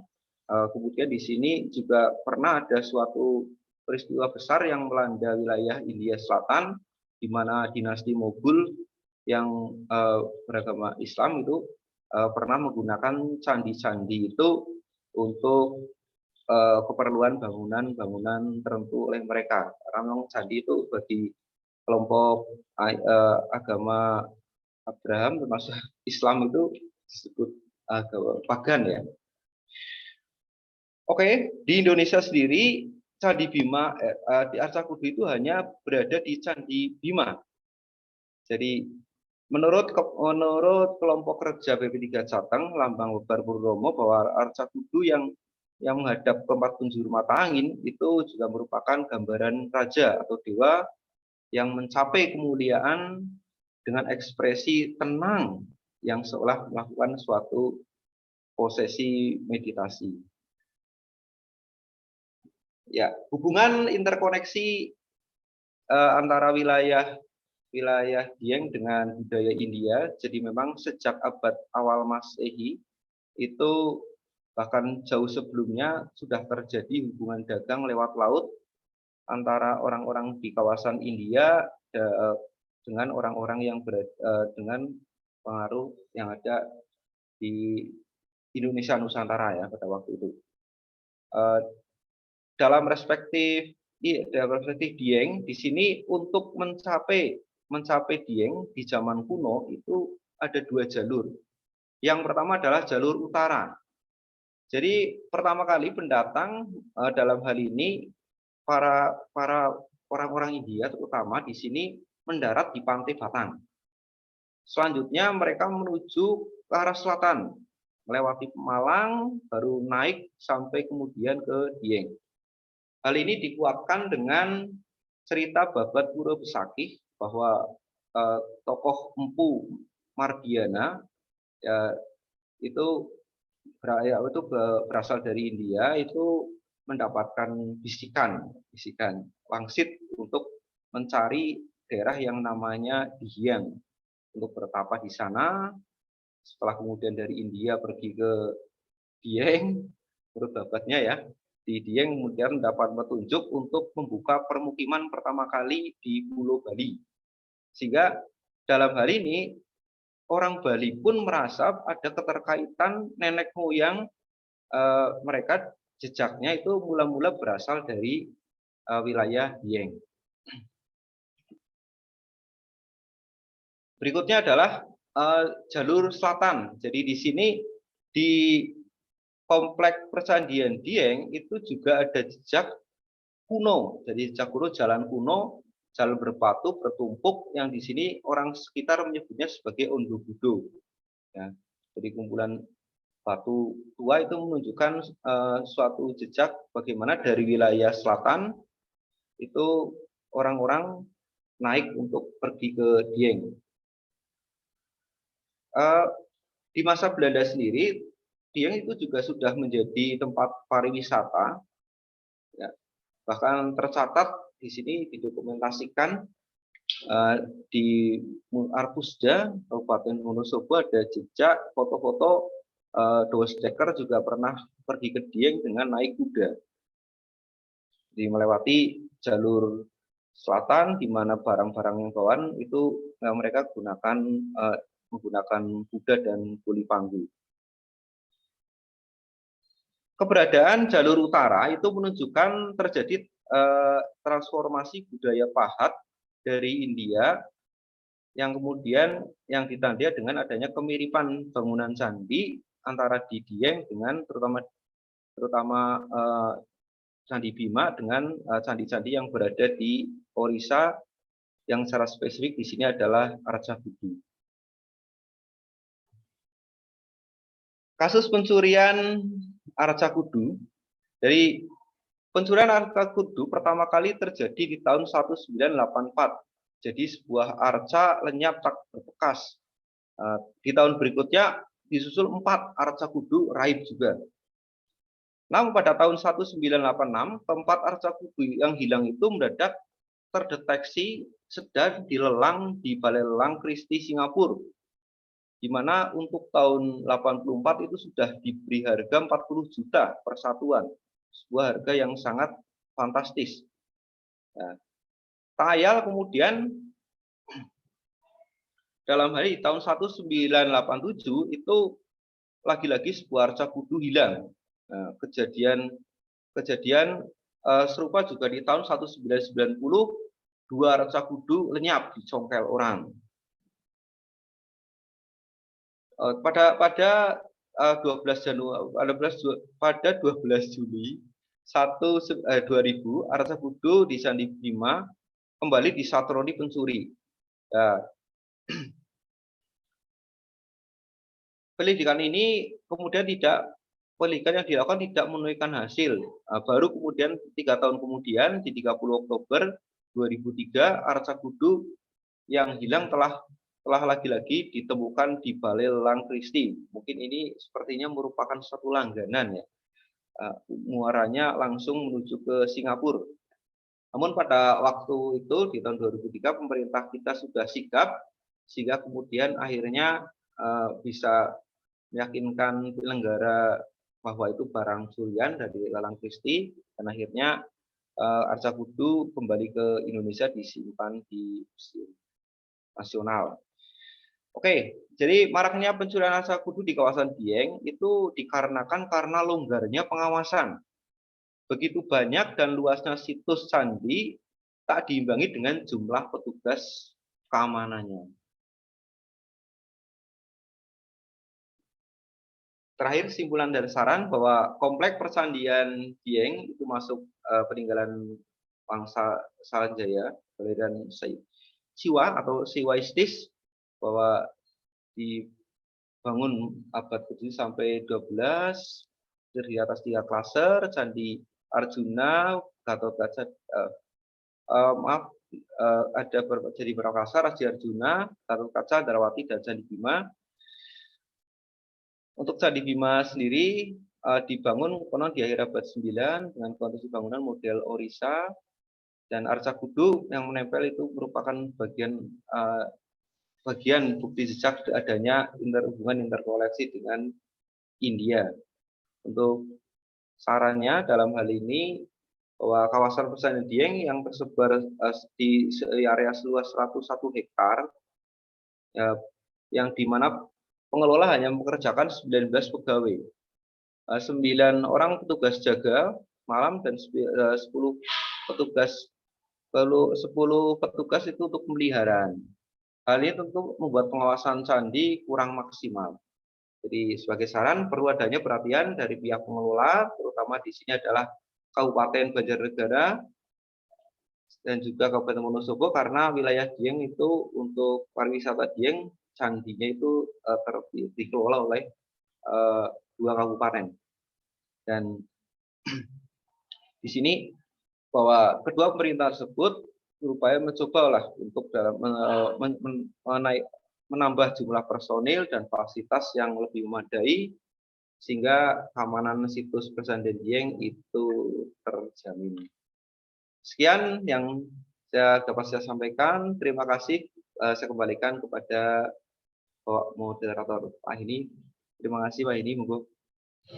Baik, menarik sekali Mas Rinto atas paparannya. Ternyata interkoneksi kita tidak hanya ketika zaman kolonial, kemudian juga zaman Islam berkembang di Indonesia, tapi juga sejak era Hindu-Buddha.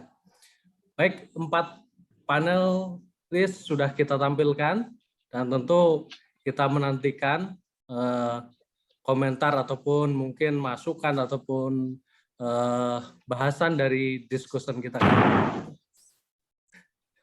Ya, mohon maaf, ada suara angin. Baik, silakan kepada Prof. Nawianto. Kami persilahkan untuk menyampaikan tanggapannya seputar tadi 4 panel yang sudah kita tampilkan. Silakan Prof. Nawianto. Terdengar suara saya, Mas Heni? Terdengar, Halo? Prof. Jelas, Oke, terdengar baik. jelas. Ya. Soalnya di Jember mendung gelap ini, petirnya Ya, sudah mulai. Jadi pertama saya sampaikan selamat pada panel yang dikomandani Mas Heni. Semula saya membayangkan Heni itu perempuan yang cantik. Ternyata laki-laki ya, laki-laki. Baik, terus terang saya sangat menikmati apa yang tadi sudah disampaikan oleh para panelis. Mas Purnawan itu juga sahabat dekat, dan juga Mas Tabit, apalagi kemudian 2 ya tadi. Saya kira 2-nya itu ada darah seniman. Ada yang satu Rinto, mungkin saudaranya Rinto Harahap. Kemudian ya Mas Heni itu mungkin saya bayangkan ada Heni Purwonegoro kalau tidak salah, jadi artis gitu. Terima kasih, kita sudah diajak untuk bernostalgia ke Banyumas Raya. Ini wilayah yang terus terang saya juga tidak terlalu tahu banyak, mungkin hanya lewat di stasiun yang tadi diceritakan oleh Pak Purnawan begitu.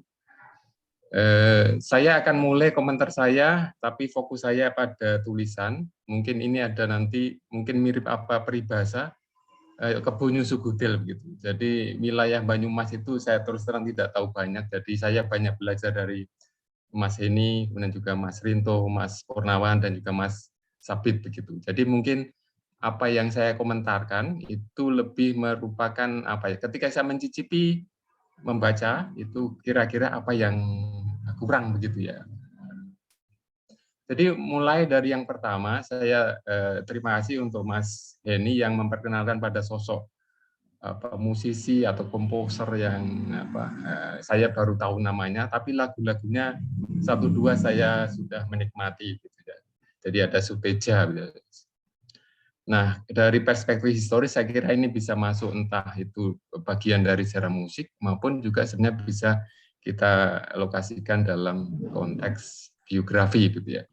Nah, dalam menggarap ini Mas Heni mencoba untuk mengawinkan metode. Jadi karena sumbernya terbatas, ketika menggarap biografi ini menggunakan baik sejarah dokumenter maupun sejarah lisan. Tetapi saya lihat mayoritas lebih banyak bersandar pada sejarah lisan. Nah, karena kajian ini awal ya, bisa dikatakan masih eksploratif begitu, bisa dibilang rujukannya memang terbatas. Dan ini juga berpeluang, artinya ada peluang ke depan untuk misalnya Mas ini mengajukan pendanaan ke kementerian begitu untuk pergi ke Italia, ke Roma untuk melakukan riset lebih jauh tentang sosok Suteja ini. Jadi sumbernya memang terbatas dan saya bisa paham masih eksploratif ya. Siap, Prof. Siap. Minta dana Mas Restu nanti, mungkin bisa siap. pergi ke sana. Restu Gunawan. Ya, baik. Nah, kemudian dari struktur bahasan, saya kira pendahuluannya pendek ya, singkat, ada kutipan lagu, dan juga mencoba untuk menempatkan kajian ini dalam konteks historiografi, dan juga menyebut metode. Nah, dari segi proporsionalitas, saya kira ini masih too short, ya, terlalu pendek. Mungkin saya membayangkan di bagian ini juga dinarasikan mengenai historiografi musik ya, tulisan-tulisan yang sudah dilakukan atau dihasilkan mengenai musik di Indonesia itu seperti apa, kemudian posisi dari tulisan mengenai Suteja ini di mana gitu. Nah, dengan demikian kita pembaca belum bisa menangkap signal. Sebenarnya kita mau dibawa kemana itu ketika membaca pendahuluan itu belum signal. Ketika meskipun membaca pembahasan kita sudah tahu, tapi saya kira penting di bagian pendahuluan itu kita pembaca diberi signal kira-kira pembahasan mengenai tulisan ini arahnya kemana. Nah, kemudian di pembahasan kita disuguhkan mengenai biografi singkat dari Suteja, kemudian juga karya dan kiprahnya, background dia sebagai dari keluarga priayi, gitu ya. Dan juga diceritakan mengenai karir dia, pendidikan dia, dan juga sepak terjang dari Suteja ini. Nah, kemudian di bagian penutup juga menegaskan bagaimana Suteja itu telah memberikan kontribusi besar bagi perkembangan cakrawala musik Indonesia. Tetapi saya mendapati kesimpulannya, saya kira Mas ini perlu ditegaskan kembali, misalnya bagaimana lewat sosok Suteja dan karyanya itu menegaskan interkoneksi global ya, bagaimana karya-karya atau bakat atau grup band yang dibangun oleh Suteja itu menunjukkan pengaruh Italia, pengaruh Hawaii atau pengaruh Belanda. Mungkin saya kira perlu ditegaskan di bagian kesimpulan. Nah, kita sudah tahu dari paparan Mas Heni tentang bagaimana Suteja itu mempengaruhi komposer besar Indonesia, ada Usmar Ismail dan Bing Slamet. Tapi saya kira juga kita dibuat bertanya-tanya atau ingin tahu lebih jauh tentang siapa yang membentuk mempengaruhi bakat, skill musik dari Suteja ini ya. Jadi tidak hanya bagaimana dia mempengaruhi, tapi pengaruh-pengaruh terhadap Suteja itu dari mana, lewat jalur mana, siapa saja. Itu saya kira menjadi menarik untuk dinarasikan juga. Nah, kemudian juga saya tertarik, kita kenal Yuni Shara ya mungkin, itu pelantun tembang-tembang klasik. Nah, saya ingin juga tahu karya-karya Suteja ini telah dipopulerkan oleh siapa misalnya, siapa yang ikut mempopulerkan, mengabadikan karya Suteja sehingga kemudian menjadi abadi, menjadi klasik, banyak dikenang sepanjang zaman. Mungkin ada artis-artis yang menjadi populer, menjadi hits ketika mengangkat karya-karya dari Suteja. Mungkin juga saya tidak tahu persis apakah ada semacam bisnis rekaman, perusahaan-perusahaan rekaman yang ikut mempopularisasikan karya-karya dan mendistribusikan lagu-lagu yang dikomposisi oleh Suteja. Saya membayangkan ada seperti itu. Kemudian juga saya kira menjadi menarik kalau genre atau jenis musik yang dikembangkan oleh Suteja itu bagaimana posisinya dalam perkembangan tema-tema musik atau tema-tema syair lagu di Indonesia. Saya lihat tema-temanya dekat dengan alam ya, dekat dengan alam. Mungkin kita melihat kemiripan dengan Ulisi Garusadi misalnya, atau dengan Bimbo mungkin. Jadi kita pengen membayangkan juga dalam paper ini aliran genre musik yang dibawa oleh, yang dikembangkan oleh Pak Suteja itu dalam konteks perkembangan aliran-aliran musik di Indonesia itu seperti apa. Nah, saya kira ini mungkin beberapa curiosity atau keinginan tahu yang lebih dari pancingan yang tadi ditawarkan oleh Mas Heni, dan dari sisi ini saya kira Mas Heni sudah sukses memantik keinginan tahuan kita yang lebih banyak mengenai Suteja, mengenai musik, kontribusi dia dalam perkembangan musik di Indonesia. Itu mungkin komentar saya untuk Mas Heni. Kemudian Oke, terima kasih Prof. Silakan. Baik, saya urutannya berdasarkan yang disampaikan Mbak Sasa ya, jadi nggak Mas Pur dulu, nanti Mas Pur saya tempatkan sebagai gong bener. Jadi yang kedua, saya ingin komentar sedikit mengenai tulisannya Mas Rinto. Ya. Saya kira ini dari aspek presentasi, saya kira tulisan yang baik, yang bagus ya, elemen-elemennya lengkap, jelas, proporsional antar bagian, pendahuluan, pembahasan, kesimpulan. Dan juga menarik karena disertai dengan ilustrasi gambar. Tadi saya kira juga sama dengan Mas Rinto. Nah, sumber saya cermati memang ya cukup ya, tapi saya kira masih bisa mungkin ditambah, diperkaya gitu ya. Dan ada juga problem linguistik ya, ya mungkin misalnya di sebagai preposisi, di sebagai awalan itu di sana sini masih ada perlu koreksi saya kira, tapi wajar di atas di sana itu kan preposisi gitu ya. Saya kira di sana beberapa bagian itu mungkin perlu diperbaiki untuk penyempurnaan. Kemudian juga ada paragraf yang terlalu panjang, dan juga ada satu yang mungkin saya salah, atau mungkin ini ada juga yang namanya Bukit Siguntang. Itu di naskahnya Mas Rinto itu disebutkan di mana itu Sulawesi Selatan, di halaman berapa. Tapi sejauh saya tahu, saya juga pernah ke sini, Bukit Siguntang ini adanya di Sumatera Selatan. Jadi mungkin apakah memang ada Bukit Siguntang di Sulawesi, saya belum tahu, tapi mungkin ini perlu kalau mungkin perlu koreksi, atau mungkin bisa nanti dijelaskan ada yang namanya Bukit Siguntang di Sulawesi Selatan. Nah, secara substantif, saya kira Mas Rinto mencoba untuk membangun bagaimana kajian mengenai Candi Bima dan juga Arca Kudu itu unik dalam konteks lanskap arkeologis di kawasan mana Pegunungan Dieng ya, warisan-warisan arkeologis. Nah, ini sesuatu yang berbeda. Nah, kemudian juga dicoba untuk diargumentasikan mengenai keunikan dalam konteks ya kemiripan antara yang di Dieng ini dengan yang di India, di bagian Orissa, ya, bagian Orissa. Nah, dan poin yang lain, saya kira tulisan ini saya kira cukup baik mengajukan pembahasan mengenai tiga aspek situs percandian, mengenai profil Candi Bima, dan juga menjelaskan interkoneksi Orissa India Selatan dengan di Dieng ya.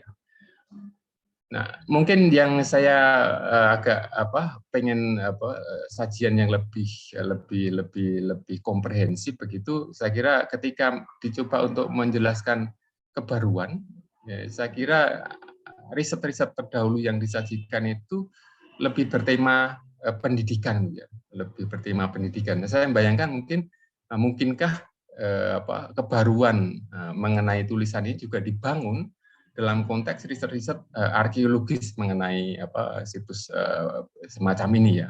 Saya membayangkan mungkin bisa diarahkan ke sana juga. Jadi bukan dalam konteks mata-mata pendidikan, tapi juga dalam konteks riset murni ya, riset arkeologis. Nah, tulisan ini posisinya, kontribusinya atau kebaruannya di mana. Nah, kemudian juga tadi dijelaskan tentang indikasi adanya dua jalur untuk menuju Dieng. Nah, kita dalam kaitan dengan pengaruh India tadi dari Orissa, mungkin juga sebenarnya kita membayangkan penjelasan yang lebih banyak, misalnya mengenai siapa mereka, apa profesinya, dan juga alasan kedatangan mereka. Seandainya bisa dinarasikan lebih kaya, bisa kira akan menjadi lebih baik. Kemudian keinginan tahuan yang lain juga yang muncul dari tulisan ini adalah saya pengen lebih tahu apakah misalnya arca kudu ya yang ada di Candi Bima itu yang ada jumlahnya 24 itu kebetulan saja atau ada makna-makna tertentu ya kenapa jumlahnya 24 mungkin ya. Dalam perhitungan lama kan angka-angka itu juga kadang-kadang punya makna tertentu ya secara simbolik. Yang pertama. Kemudian yang kedua, saya kira menjadi penting Mas Rinto menyampaikan makna dari hiasan atau simbol di sana tentang dewa-dewa dan juga raja. Apakah bisa diidentifikasi mungkin dewa itu dewa siapa atau raja itu raja siapa? Mungkin kita akan menjadi lebih tahu lebih dalam ya. Apakah pola-pola ini juga sama dengan yang ada di India, ya, dewa siapa, dan juga tokoh-tokoh raja siapa? Apakah sudah ada identifikasi atau sekedar belum sebatas itu ya?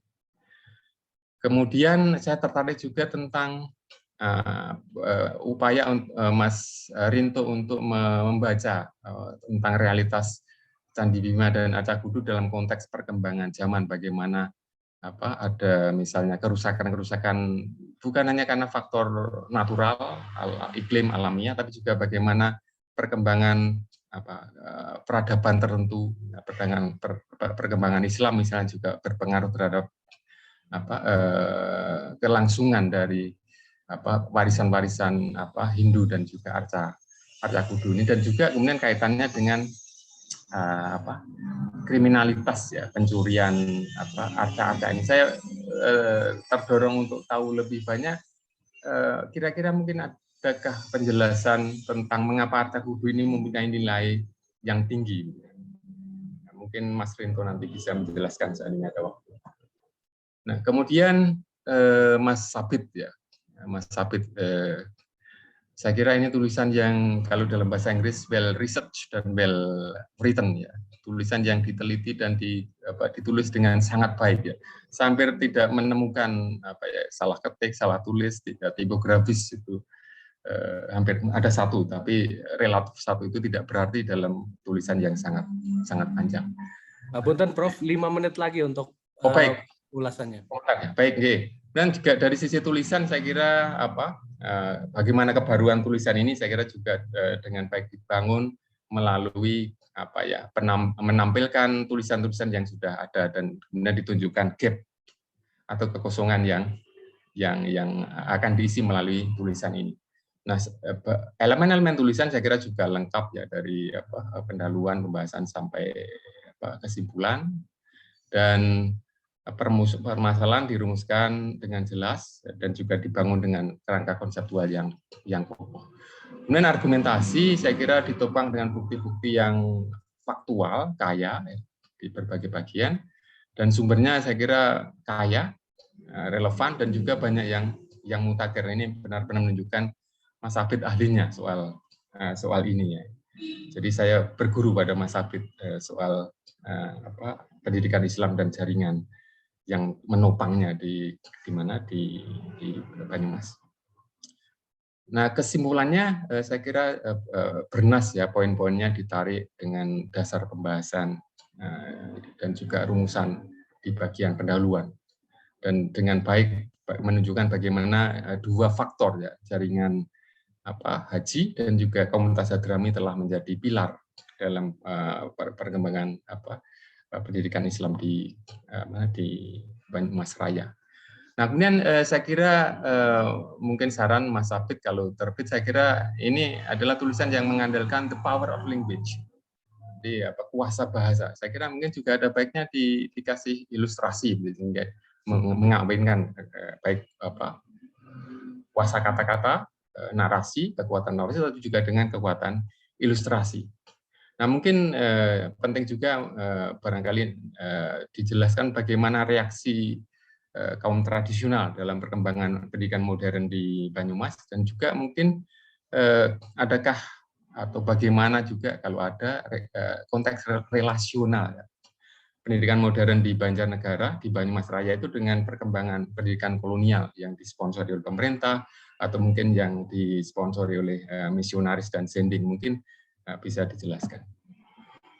Nah, saya kira terakhir ini tulisan Profesor Purnawan.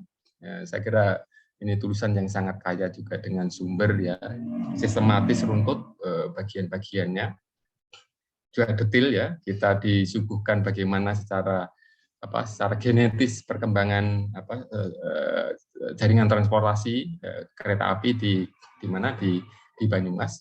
Rujukannya juga sejaman, banyak rujukan-rujukan terbitan resmi era kolonial.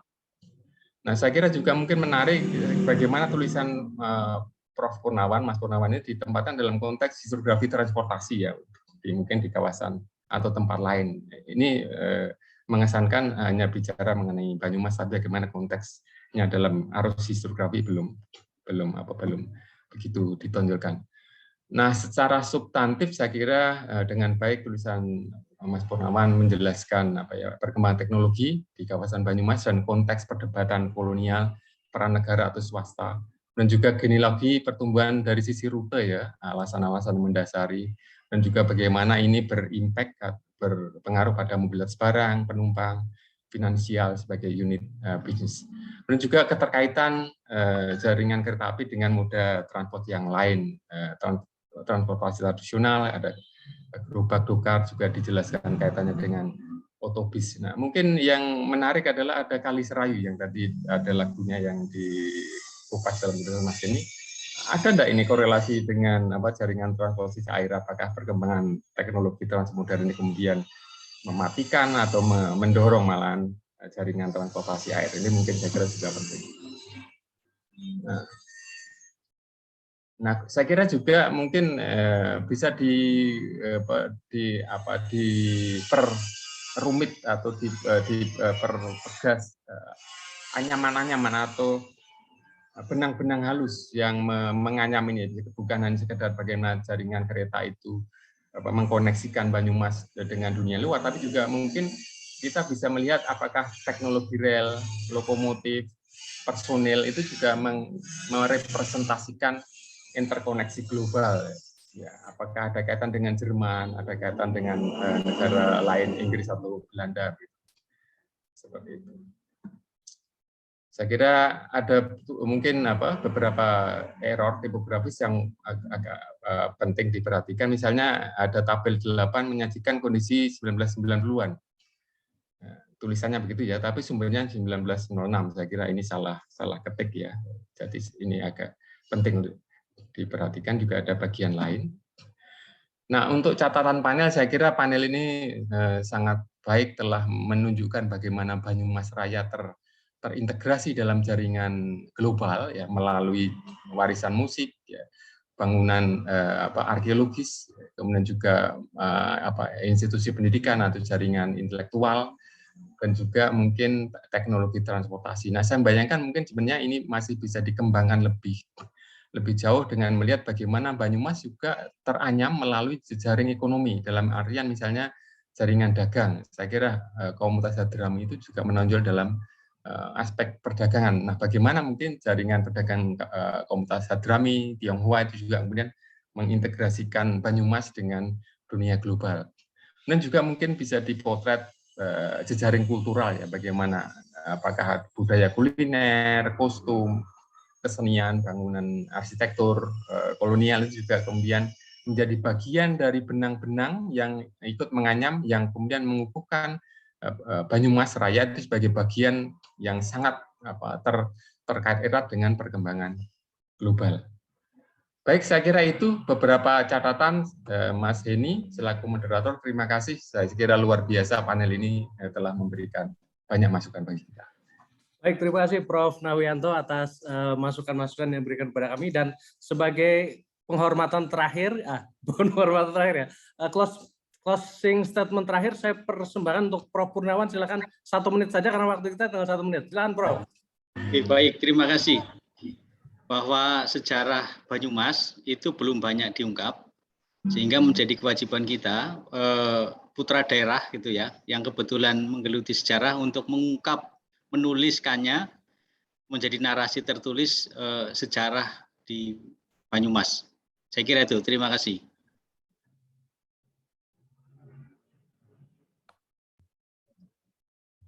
Suaranya, Mas. Masih.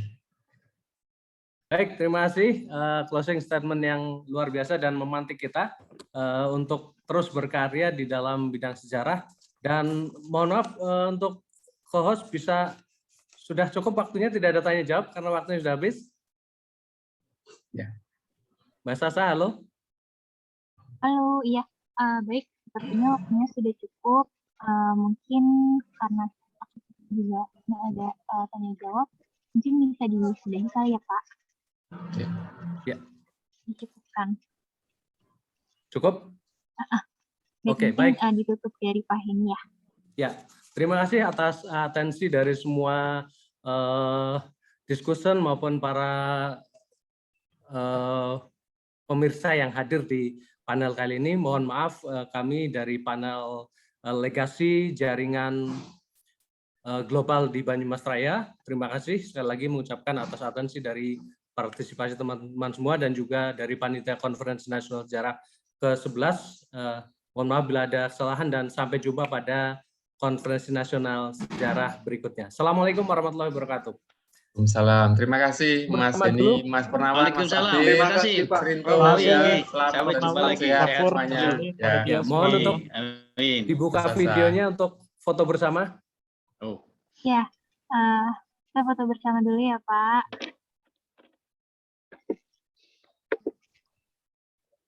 Silakan Mbak Sasa diatur.